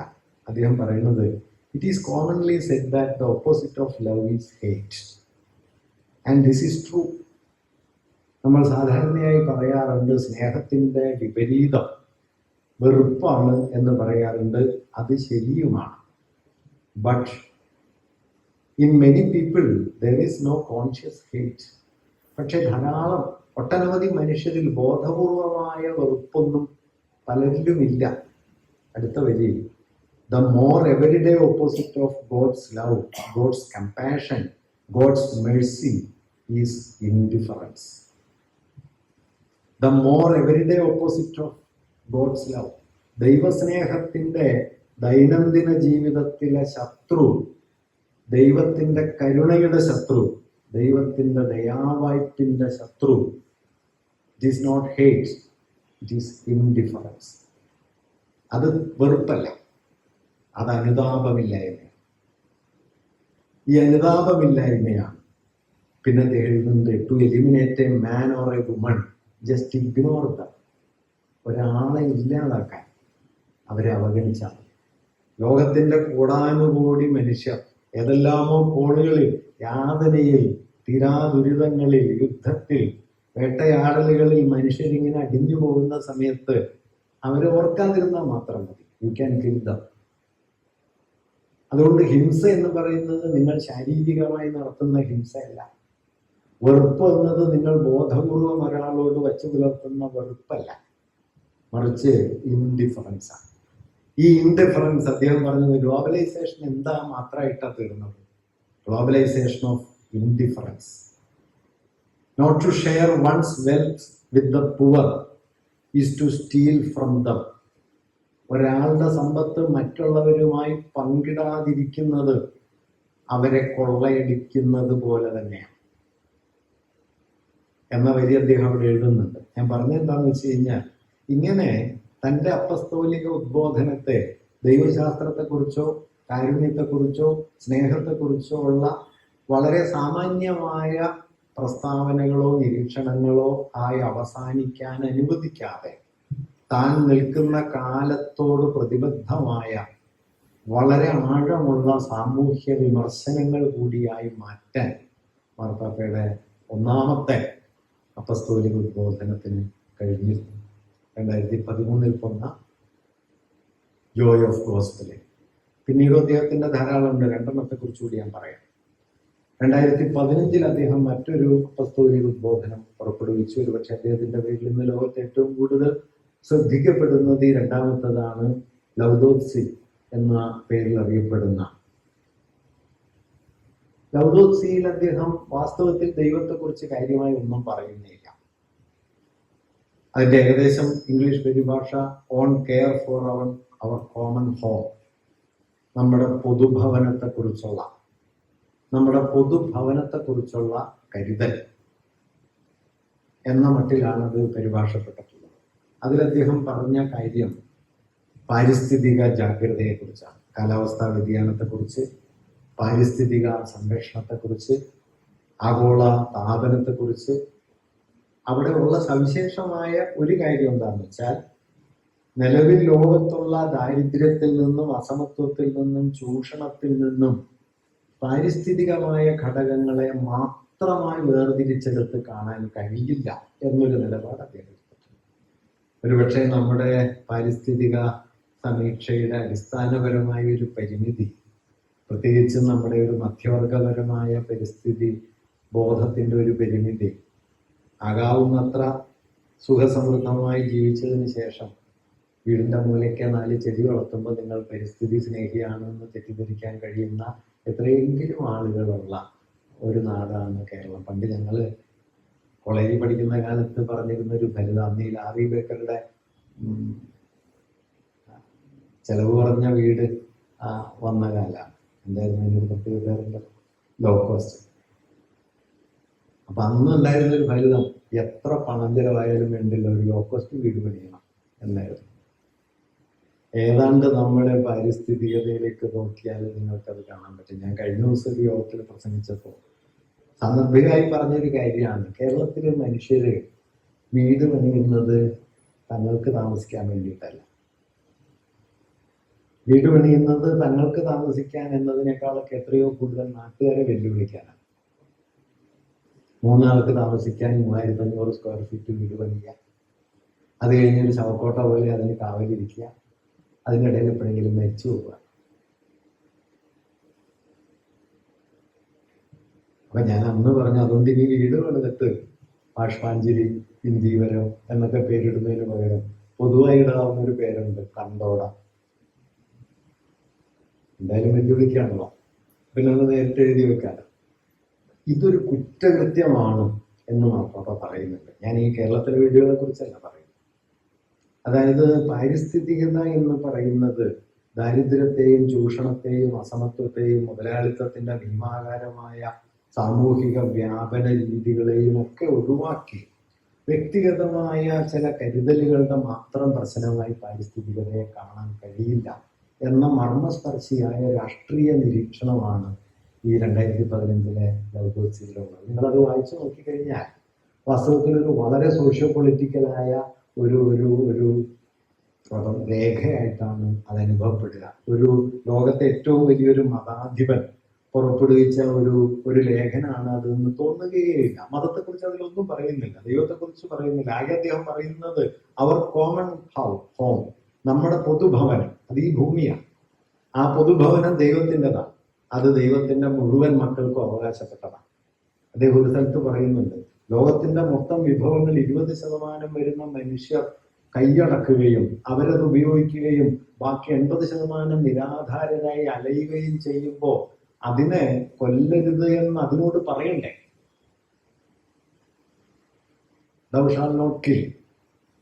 ഇങ്ങനെ ഞാൻ പറഞ്ഞത് ദൈവശാസ്ത്രപരമായ ഉള്ളടക്കത്തെ തന്നെ സാമൂഹ്യശാസ്ത്രപരമായ ഒരു ഇടപെടലിന്റെ ഉപാധിയാക്കി മാറ്റുന്ന ദൈവശാസ്ത്രത്തിന്റെ തന്നെ ഒരു പുനരാലോചനയുടെ തലം കൂടി അദ്ദേഹം ഉണ്ടാക്കുന്നുണ്ട്. കേരളത്തിന് തൊട്ടും അപരിചിതല്ല നാരായണഗുരു ചെയ്തൊരു കാര്യമാണ്.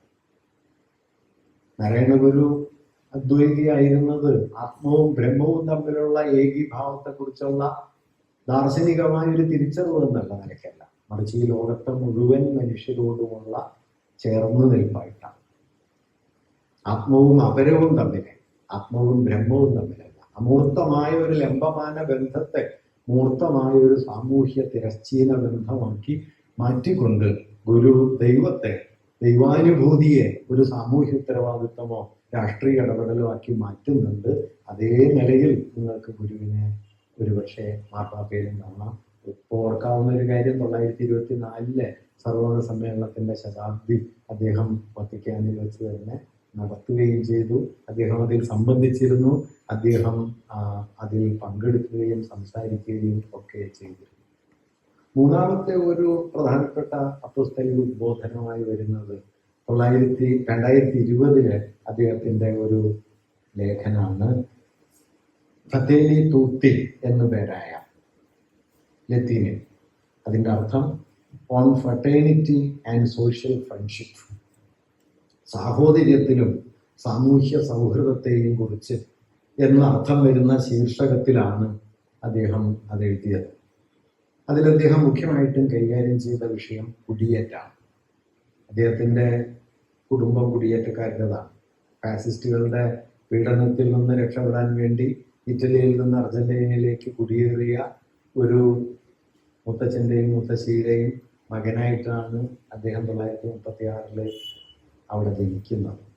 യുദ്ധത്തിൻ്റെ നടുവിലാണ് അദ്ദേഹത്തിൻ്റെ ജനനം എന്ന് പറയാം. അതുകൊണ്ട് കുടിയേറ്റ അദ്ദേഹത്തിന് അറിയാം എന്താണ് എന്നത്. അദ്ദേഹം പറയുന്ന ഒരു കാര്യം സാഹോദര്യം എന്ന ആശയം, ആ സാഹോദര്യം, യുദ്ധം, കുടിയേറ്റം, വിഭജനങ്ങൾ, ഇതിനെക്കുറിച്ചെല്ലാമുള്ള ആശയങ്ങൾ സംഗ്രഹിച്ചുകൊണ്ട്, അത് സംഗ്രഹിക്കുക മാത്രമല്ല, മാർപ്പാപ്പയുടെ പ്രസംഗങ്ങൾ നിങ്ങൾ ശ്രദ്ധാപൂർവം കേട്ടാൽ അദ്ദേഹം എപ്പോഴും ഉദ്ധരിക്കുന്ന ഒരു ബൈബിൾ വാക്യമുണ്ട്.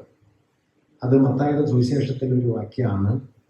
എനിക്ക് വിശന്നു, നിങ്ങൾ എനിക്ക് ആഹാരം തന്നു. എനിക്ക് ദാഹിച്ചു, നിങ്ങൾ എനിക്ക് കുടിക്കാൻ തന്നു. ഞാൻ സഞ്ചാരിയായിരുന്നു, നിങ്ങൾ എന്നെ വീട്ടിൽ സ്വീകരിച്ചു. ഈ വാക്യം അദ്ദേഹം എപ്പോഴും ഉദ്ധരിക്കും. ഇത് ക്രിസ്തു ലോകത്തിന് നൽകുന്ന അടിസ്ഥാന സന്ദേശം. എനിക്ക് വിശന്നു, നിങ്ങൾ എനിക്ക് ആഹാരം തന്നു. എനിക്ക് ദാഹിച്ചു, നിങ്ങൾ എനിക്ക് കുടിക്കാൻ തന്നു. ഞാൻ സഞ്ചാരിയായിരുന്നു, നിങ്ങൾ എന്നെ വീട്ടിൽ സ്വീകരിച്ചു. അങ്ങനെ സ്വീകരിക്കാനുള്ള സന്നദ്ധതയിലാണ് ദൈവം. കുടിയേറ്റക്കാരെയൊക്കെ പുറത്താക്കുന്ന ട്രംപ് പറഞ്ഞ സമയത്ത് ആരൊരാള് ഒരു കമന്റ് എഴുതിയിരുന്നു, ആദ്യത്തെ കുടിയേറ്റക്കാരന്റെ പേര് കൊളംബസ് എന്നാണ്. ഇപ്പൊ അതാരും ഓർക്കില്ല. നമ്മൾ തന്നെ പഠിച്ച പാഠമുണ്ടല്ലോ, കൊളംബസ് അമേരിക്ക കണ്ടുപിടിച്ചു. കണ്ടുപിടിക്കേണ്ട കാര്യമൊന്നും ഉണ്ടായിരുന്നില്ല, അതവിടെ ഉണ്ടായിരുന്നു. വാസ്തവത്തില് അമേരിക്കക്കാര് കൊളംബസിനെ കാണുകയാണ് ചെയ്തത്. പക്ഷെ നമ്മൾ പഠിച്ച പാഠം കൊളംബസ് കണ്ടുപിടിച്ചു. ഇപ്പൊ കുടിയേറ്റം എന്ന് പറയുന്നത് വാസ്തവത്തിൽ മനുഷ്യവംശത്തിന്റെ ചരിത്രം കുടിയേറ്റത്തിന്റെ ചരിത്രമാണ്. ഔട്ട് ഓഫ് ആഫ്രിക്കയിൽ നിന്ന് ആദ്യത്തെ നരവംശ സമൂഹം ഹോമോസാപ്പിയൻസ് പുറപ്പെടുകയും യൂറോപ്പിലെത്തുന്നു, ഏഷ്യയിലെത്തുന്നു, ഇന്ത്യയിലെത്തുന്നു, ലോകം മുഴുവൻ പടരുന്നു. അതുകൊണ്ട് മനുഷ്യവംശത്തെ കുറിച്ച് പൊതുവിൽ പറയാവുന്ന ഒരു പേരുണ്ടെങ്കിൽ കുടിയേറ്റക്കാരാണ്. അതിന്റെ ആദിമ പ്രഭവത്തിൽ മനുഷ്യവംശം കുടിയേറ്റക്കാരാണ്. അതുകൊണ്ട് കുടിയേറ്റം എന്നത് സാഹോദര്യത്തിന്റെ ഒരു ആവിഷ്കാരമായിട്ട് കാണണം എന്ന് അദ്ദേഹം ആ അവസാനത്തെ 2020 ഫ്രatelli tutti എന്ന അദ്ദേഹത്തിന്റെ അപ്പോസ്തലിക ഉദ്ബോധനത്തിൽ പറയുന്നു. ഞാനിത് പറഞ്ഞെന്താണെന്ന് വെച്ച് കഴിഞ്ഞാൽ, മതാധികാരിയായി നിന്ന് ലാളിത്യത്തിൽ ജീവിക്കുകയും സ്നേഹ സാഹോദര്യങ്ങളോടെ പെരുമാറുകയും ചെയ്തു എന്നതോടൊപ്പം തന്നെ മതത്തിന്റെ ദൈവശാസ്ത്രപരമായ അടിസ്ഥാനത്തെ തന്നെ അഴിച്ചു പണിയാൻ പോകുന്ന മട്ടിലുള്ള ചില ഇടപെടലുകൾ അദ്ദേഹം നടത്തി. LGBTQ കമ്മ്യൂണിറ്റിയോട് അദ്ദേഹം എടുത്ത നിലപാട്, സ്വർഗാനുരാഗം പൊതുവിൽ ക്രൈസ്തവ സഭയിൽ സ്വീകാര്യമായ, മതപരമായി സ്വീകാര്യമായ ഒന്നല്ല, നിഷിദ്ധമായ ഒന്നല്ല. സ്വർഗാനുരാഗിയോടുള്ള നിലപാട് എന്താണ് എന്ന് പത്രസമ്മേളനത്തിൽ ചോദിച്ചപ്പോൾ മാർപ്പാപ്പ പറഞ്ഞ ഉത്തരം, ഒരാൾ സ്വർഗാനുരാഗിയാണെങ്കിലും അയാൾ നല്ല മനസ്സോടെ കർത്താവിനെ തേടുന്നു എങ്കിൽ അരുതെന്ന് പറയാൻ ഞാൻ ആരാണ്? ഒരു ചെറിയ ചോദ്യമല്ല, ഞാൻ ആരാണ്? സ്വർഗാനുരാഗിയായ ഒരാൾ നല്ല മനസ്സോടെ ദൈവത്തെ തേടുന്നുണ്ടെങ്കിൽ അരുതെന്ന് പറയാൻ ഞാൻ ആരാണ് എന്ന് ചോദിച്ച് വാസ്തവത്തിൽ സ്വർഗാനുരാഗത്തെക്കുറിച്ചുള്ള സഭയുടെ ഇക്കാലം വരെയുള്ള ചരിത്രത്തിൽ വലിയ ചില വിച്ഛേദങ്ങൾ അദ്ദേഹം കൊണ്ടുവരുന്നുണ്ട്. ദൈവം ഒരു മജീഷ്യനല്ല എന്ന് പറഞ്ഞ്, ഒരു മാന്ത്രികനല്ല എന്ന് പറഞ്ഞ് പരിണാമ സിദ്ധാന്തത്തെ അദ്ദേഹം സാധൂകരിക്കുന്നുണ്ട്. ബിഗ് ബാങ് എന്ന് പറയുന്ന പ്രപഞ്ചോൽപത്തിയെ കുറിച്ചുള്ള സിദ്ധാന്തം ദൈവസങ്കല്പത്തിന് എതിരല്ല എന്ന് പറഞ്ഞ് ദൈവഭാവനയും ശാസ്ത്രവും തമ്മിലുള്ള വൈരുദ്ധ്യങ്ങൾക്കിടയിൽ ചില പാലങ്ങൾ പണിയാൻ ശ്രമിക്കുന്നുണ്ട്.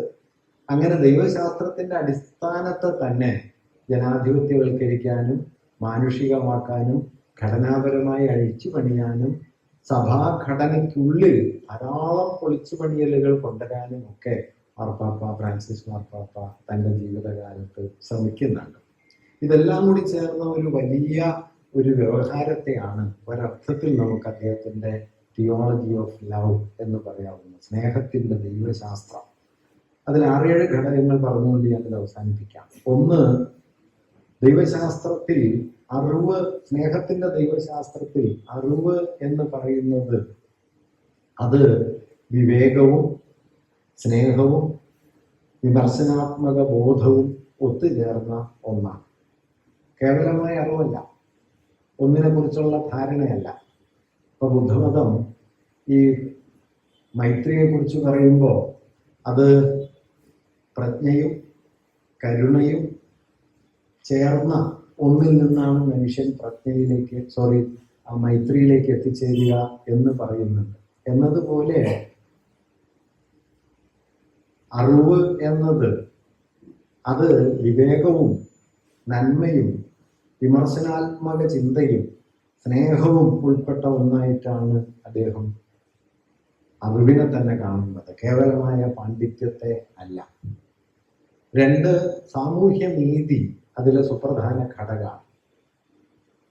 3, ദൈവത്തെക്കുറിച്ചുള്ള, ദൈവം ഉടലെടുത്ത് മനുഷ്യരൂപത്തിൽ ലോകത്തിൽ വന്നതാണ് എന്ന് കരുതുകയും അതുകൊണ്ട് ലോകത്തിലെ മനുഷ്യരുടെ ലിവ്ഡ് എക്സ്പീരിയൻസ്, അവർ ജീവിച്ച ജീവിതാനുഭവത്തെയാണ് പ്രധാനമായി കാണേണ്ടത്. പലപ്പോഴും മതം ചെയ്യുന്ന ഒരു കാര്യം ഈ ലിവ്ഡ് എക്സ്പീരിയൻസ്, നമ്മൾ ജീവിക്കുന്ന ജീവിതം എന്ന് പറയുന്നത് അപ്രധാനമാണെന്ന് പറയുകയും മറ്റേതോ തരത്തിലുള്ള അമൂർത്തമായ തത്വങ്ങളായിട്ട് ദൈവഭാവനയെ മാറ്റുകയുമാണ്. അതിന് പകരം ലിവ്ഡ് എക്സ്പീരിയൻസ്, നാം ജീവിക്കുന്ന ജീവിതം, കോണ്ടെക്സ്റ്റുവാലിറ്റി, പ്രകരണപരത, ഇതിൽ വച്ച് വേണം ദൈവത്തെ മനസ്സിലാക്കാൻ. അതുകൊണ്ട് ശാസ്ത്രത്തിന്റെ പുതിയ തെളിച്ചങ്ങൾ, അറിവിന്റെ പുതിയ പ്രകാരങ്ങൾ, ഇതിനെയൊക്കെ ഉൾക്കൊണ്ടുകൊണ്ട് ദൈവഭാവനയെ രൂപാന്തരപ്പെടുത്തുകയോ നവീകരിക്കുകയോ വേണം എന്ന ഒരു കാഴ്ചപ്പാട് അദ്ദേഹം വച്ചു പുലർത്തി. 4-മത്തൊരു കാര്യം ഇന്റർഫെയ്ത്ത് ഡയലോഗാണ്. വ്യത്യസ്ത മതങ്ങൾക്കിടയിലുള്ള നിരന്തരമായ സംവാദ സാധ്യത അദ്ദേഹം നിലനിർത്തി. ഒരു ഭാഗത്ത് ഇസ്ലാമിനെ പ്രതിനിധികളോട്, ജുഡായിസത്തോട്, ലോകത്തെ ഏത് മതത്തോടും നിരന്തരമായി പുലർത്തുന്ന സംവാദ സന്നദ്ധത നിലനിർത്തി. ലോകത്തെ ക്രിസ്തു മതത്തിന്റെ പരമാധ്യക്ഷനായിരിക്കെ ഞാൻ ക്രിസ്തുവിൽ വിശ്വസിക്കുന്നു, പക്ഷെ ദൈവം ഒരു ക്രൈസ്തവനാകണം എന്നെനിക്ക് നിർബന്ധമില്ല എന്ന് പറയാനും അദ്ദേഹത്തിന് കഴിഞ്ഞു. ഇത് പ്രധാനപ്പെട്ട കാര്യമാണ്. ഞാനൊരു ക്രിസ്ത്യാനിയാണ്, ഞാൻ ക്രിസ്തുവിൽ വിശ്വസിക്കുന്നുണ്ട്, പക്ഷെ ദൈവം ഒരു ക്രൈസ്തവനാകണം എന്ന് പറയാൻ എനിക്ക് നിർബന്ധമില്ല എന്ന് പറയാനും അദ്ദേഹത്തിന് കഴിയും. മറ്റൊരു കാര്യം, ഈ ദൈവശാസ്ത്രപരമായ മറ്റൊരു അടിസ്ഥാനം creative fidelity to the tradition എന്ന് അദ്ദേഹം പറയുന്നുണ്ട്. പാരമ്പര്യത്തോടുള്ള സർഗാത്മകമായ ഒരു പ്രതിബദ്ധത. അദ്ദേഹം ഒരു സ്ഥലത്ത് പറയുന്നുണ്ട്, പാരമ്പര്യം എന്ന് പറയുന്നത് not the worship of ashes but to keep the fire. ചാരത്തെ പൂജിക്കലല്ല, ചാരത്തെ ആരാധിക്കലല്ല പാരമ്പര്യം, മറിച്ച് അഗ്നി കെടാതെ കാക്കലാണ്. മെറ്റഫോറിക്കായിട്ട് പറയാം, കത്തുന്ന തീ കെടാതെ കാക്കലാണ് പാരമ്പര്യം, അല്ലാതെ കെട്ട തീയിന്റെ ചാരത്തെ ആചരിക്കലല്ല, ആരാധിക്കലല്ല, പൂജിക്കലല്ല. അതിനാണ് അദ്ദേഹം creative fidelity to the tradition എന്ന് പറഞ്ഞത്. ഒപ്പം തന്നെ തിയോളജി ഇൻ സൊസൈറ്റി, ദൈവശാസ്ത്രം എന്ന് പറയുന്നത് ദൈവജ്ഞാന പണ്ഡിതന്മാർക്കിടയിലെ ഒരു തർക്ക വിഷയം, പാണ്ഡിത്യ വിഷയമല്ല. ദൈവശാസ്ത്രം എന്ന് പറയുന്നത് തിയോളജി ഇൻ സൊസൈറ്റി, സമൂഹത്തിനുള്ളിൽ പ്രവർത്തിക്കേണ്ട ഒരു അറിവായിട്ട് അദ്ദേഹം ദൈവശാസ്ത്രത്തെ കാണുകയും ചെയ്തു. ഇങ്ങനെ 6-7 അടിസ്ഥാന ഘടകങ്ങളിൽ അറിവിനെ കുറിച്ചുള്ള ഞാൻ തുടക്കത്തിൽ പറഞ്ഞ അതിനെ നന്മയോടും അതിനെ വിമർശനബോധത്തോടും അതിനെ വിവേകത്തോടും അതിനെ സ്നേഹത്തോടും ബന്ധപ്പെടുത്തുന്ന ഒരു സങ്കല്പം, സാമൂഹ്യ നീതിയെ കുറിച്ചുള്ള കരുതൽ, ഈ ലോകത്തെ ജീവിതാനുഭവങ്ങളിൽ പ്രകരണപരമായി ദൈവത്തെ അറിയണം. ദൈവം എന്നത് ലോകാനുഭവങ്ങൾക്കെല്ലാം പുറത്ത് മനുഷ്യരുടെ അമൂർത്തമായ ഒരു ചിന്തയായിട്ടല്ല, ലോകാനുഭവങ്ങളുടെ നടുവിൽ നമുക്ക് അനുഭവവേദ്യമാകുന്ന ഒന്നായി ദൈവത്തെ അറിയണം എന്ന കാഴ്ചപ്പാട്, മതാന്തര സംവാദങ്ങൾ എന്ന സാധ്യത, പാരമ്പര്യത്തോടുള്ള വിമർശനാത്മകമായ പ്രതിജ്ഞാബദ്ധത എന്ന കാഴ്ചപ്പാട് ദൈവശാസ്ത്രം സമൂഹത്തിൽ പ്രവർത്തിക്കുന്നതാകണം, കേവലമായ ഒരു പാണ്ഡിത്യ രൂപമായി അവസാനിച്ചുകൂടാ എന്ന കാഴ്ചപ്പാട്. ഇങ്ങനെയുള്ള ഘടകങ്ങൾ വെച്ച് നോക്കിയാൽ തിയോളജി ഓഫ് ലവ് എന്ന് വിശേഷിപ്പിക്കപ്പെടുന്ന ഫ്രാൻസിസ് മാർപ്പാപ്പയുടെ സമീപനം വാസ്തവത്തിൽ രണ്ടാം വത്തിക്കാൻ കൗൺസിൽ ദൈവജനങ്ങളുടെ കൂട്ടായ്മ എന്ന നിലയിൽ ഉയർത്തിക്കൊണ്ടുവരാൻ ശ്രമിച്ചതും ദീർഘകാലം നമ്മുടെ സഭാചരിത്രത്തിനകത്ത് സഭ നിലനിന്ന രീതിയിൽ നിന്നുള്ള അടിസ്ഥാനപരമായ ഒരു വഴിമാറലിനെ ലക്ഷ്യം വയ്ക്കുന്നതും ആയിരുന്നു എന്ന് കാണാൻ പറ്റും. അത് സാക്ഷാത്കൃതമായോ എന്നതൊക്കെ മറ്റൊരു ചോദ്യമാണ്. പക്ഷേ വളരെ പ്രധാനപ്പെട്ട ഒരു കാര്യം, ലോകത്തെ ഏറ്റവും സുസംഘടിതമായ ഒരു മതസ്ഥാപനത്തിനുള്ളിൽ ഇത്തരത്തിൽ മതത്തിൻ്റെ ആത്യന്തികമായ ചില ലക്ഷ്യങ്ങളെ മുൻനിർത്തുന്ന ആലോചനകൾ നടന്നു. അത് പൊതുസമൂഹത്തിൽ അരങ്ങേറി. അതിൽ ധാരാളം സംവാദങ്ങളുണ്ടായി. സഭയ്ക്കുള്ളിൽ അത് ധാരാളം ചർച്ചകൾക്ക് വഴിവെച്ചു. പൊതുസമൂഹം ഒരുപക്ഷെ സഭയുടെ ചരിത്രത്തിൽ ഏറ്റവും അധികം ശ്രദ്ധിക്കുന്ന ഒരു ശബ്ദമായി ഫ്രാൻസിസ് മാർപ്പാപ്പയുടെ ശബ്ദം മാറിത്തീരുകയും ചെയ്തു. അത് അദ്ദേഹം ദൈവശാസ്ത്രപരമായ അഗാധ പാണ്ഡിത്യത്തോടെ സെന്റ് തോമസ് അക്വിനാസിനെ പോലെയോ സെയിന്റ് അഗസ്റ്റിനെ പോലെയോ സംസാരിച്ചതുകൊണ്ടല്ല, വിശുദ്ധ പുണ്യവാളന്മാരെ പോലെ സെയിന്റ് പോളിനെ പോലെ മതത്തിനു വേണ്ടി വലിയ പോരാട്ടങ്ങൾ നടത്തിയത് കൊണ്ടല്ല, ആദ്യ പിതാവിനെ പോലെ പറമ്പിൽ കെട്ടിപ്പടുത്ത പള്ളി പോലെ സുദൃഢമായ ഒരു സ്ഥാപനം ഉണ്ടാക്കിയെടുത്തു എന്നതിൻ്റെ പേരിലല്ല, രക്തസാക്ഷിത്വത്തിൻ്റെ പേരിലല്ല, മറിച്ച് ഇതിനെല്ലാം അപ്പുറം ദൈവാനുഭവം എന്ന് പറയുന്നത് സ്നേഹമാണ് എന്ന് മനുഷ്യരെ ബോധ്യപ്പെടുത്താൻ ശ്രമിച്ചതിൻ്റെ പേരിലാണ്. ഒരുപക്ഷെ നമ്മുടെ കാലത്ത് ഏറ്റവും വലിയ രാഷ്ട്രീയ മൂല്യമായി സ്നേഹം മാറുന്നുണ്ട് എന്നുകൂടി ഞാൻ കരുതുന്നു. കാരണം ഫാഷിസ്റ്റുകൾ ഇന്ന് ലോകത്ത് ചെയ്തുകൊണ്ടിരിക്കുന്ന ഏറ്റവും പ്രധാനപ്പെട്ട ഒരു കാര്യം ആകാവുന്നത്ര പകയും വിദ്വേഷവും വെറുപ്പും നമുക്കിടയിൽ വളർത്തിയെടുക്കാവുന്ന അത്ര വളർത്തിയെടുക്കുക എന്നതാണ്. 10% അഭിപ്രായ ഭിന്നതയും 90% അഭിപ്രായ ഐക്യവും ഉള്ളവർക്കിടയിൽ പോലും 10% അഭിപ്രായ ഭിന്നതയെ പകയാക്കി മാറ്റാൻ വളരെ എളുപ്പം കഴിയുന്ന ഒരു കാലത്താണ് നമ്മൾ ജീവിക്കുന്നത്. അവരവരുടെ ശരികളിൽ താന്താങ്ങളുടെ ബോധ്യങ്ങളുടെ അന്തിമമായ പ്രമാണ സ്വഭാവത്തിൽ വിശ്വസിക്കുകയും അവരത്തോടുള്ള തീരാത്ത നിന്ദ വെച്ച് പുലർത്തുകയും ചെയ്യുന്ന ഒരു ജീവിതബോധം സാർവത്രികമായിട്ടുണ്ട്. ഇതെല്ലാം ഫാഷിസത്തെ പല നിലയിൽ പിന്തുണയ്ക്കുന്നതാണ്. ഓരോ ചർച്ചകൾക്ക് ശേഷവും കൂടുതൽ വൈരാഗ്യം വളരുന്നു എന്നതാണ് ചർച്ചയുടെ ഒരു ഗുണം. പണ്ട് ദക്ഷിണാമൂർത്തി സ്വാമി പറഞ്ഞ ഒരു കമൻ്റായിട്ട് ഒരു ഭരിതം പോലെ കേട്ട ഒരു കഥയുണ്ട്. ദക്ഷിണാമൂർത്തി സ്വാമി ഒരു കച്ചേരി കഴിഞ്ഞപ്പോൾ സ്വാമിയോട് ചോദിച്ചു, സ്വാമി എങ്ങനെ ഉണ്ടായിരുന്നു കച്ചേരി എന്ന് ചോദിച്ചു. അപ്പോൾ സ്വാമി പറഞ്ഞു, കച്ചേരിയൊക്കെ നന്നായിരുന്നു, പിന്നെ ഇത് കേട്ട് കഴിയുമ്പോൾ ആർക്കെങ്കിലും കണ്ടാൽ കൊടുക്കണം, എന്നാലും ഒരു ആശ്വാസം ഉണ്ടാവും. ഏതാണ്ട് നമ്മുടെ ചർച്ച എങ്ങനെയാണ്, കഴിയുമ്പോൾ നമ്മൾ ആർക്കെങ്കിലും കണ്ടാൽ കൊടുത്താലേ നമുക്കൊരാശ്വാസം ഉണ്ടാവും എന്ന നിലയിൽ ഓരോ ചർച്ച വഴിയും ഓരോ സംവാദത്തിന്റെ വേഷം കെട്ടി വരുന്ന അവസാനിക്കാത്ത ഈ തർക്കം കൊണ്ട് മനുഷ്യർക്കിടയിൽ ഭിന്നതയും വെറുപ്പും വിദ്വേഷവും വളർത്തിക്കൊണ്ടേയിരിക്കുന്ന കാലത്ത് ഓൾവേസ് ലവ് ഈച്ച് അതർ എന്ന് ജിൻമാൻജിൻ പറഞ്ഞതിന്, തിയോളജി ഓഫ് ലവ് എന്ന് മാർപ്പാപ്പ പറഞ്ഞതിന്, അപരത്തോടുള്ള കരുതൽ എന്നതിന് വലിയ വലിയ രാഷ്ട്രീയ മൂല്യമുണ്ട്.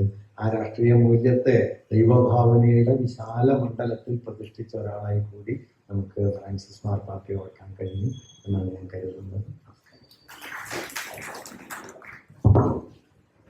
ഫ്രാൻസിസ് മാർപ്പാപ്പ അനുസ്മരണ പരിപാടി ഇവിടെ സമാപിക്കുന്നു. ഈ പരിപാടിയിൽ അധ്യക്ഷത വഹിച്ച അക്കാദമിയുടെ വൈസ് പ്രസിഡന്റ് ശ്രീ അശോകൻ ചെരുവിൽ, അനുസ്മരണ പ്രഭാഷണങ്ങൾ നിർവഹിച്ച ഡോക്ടർ സുനിൽ പീളയിടം, ശ്രീ ഷൗക്കത്ത്, സ്വാഗതം ആശംസിച്ച അക്കാദമിയുടെ ബഹുമാനായിട്ടുള്ള സെക്രട്ടറി CP അബൂബക്കർ മാഷ്, ഈ പരിപാടിയിൽ പങ്കുകൊള്ളാൻ ഇവിടെ എത്തിച്ചേർന്ന സദസ്സിലെ സുഹൃത്തുക്കൾ എല്ലാവർക്കും നന്ദിയും സ്നേഹവും അറിയിച്ചുകൊണ്ട് നിർത്തുന്നു. ഈ പരിപാടി ഇവിടെ അവസാനിച്ചതായി അറിയിക്കുന്നു.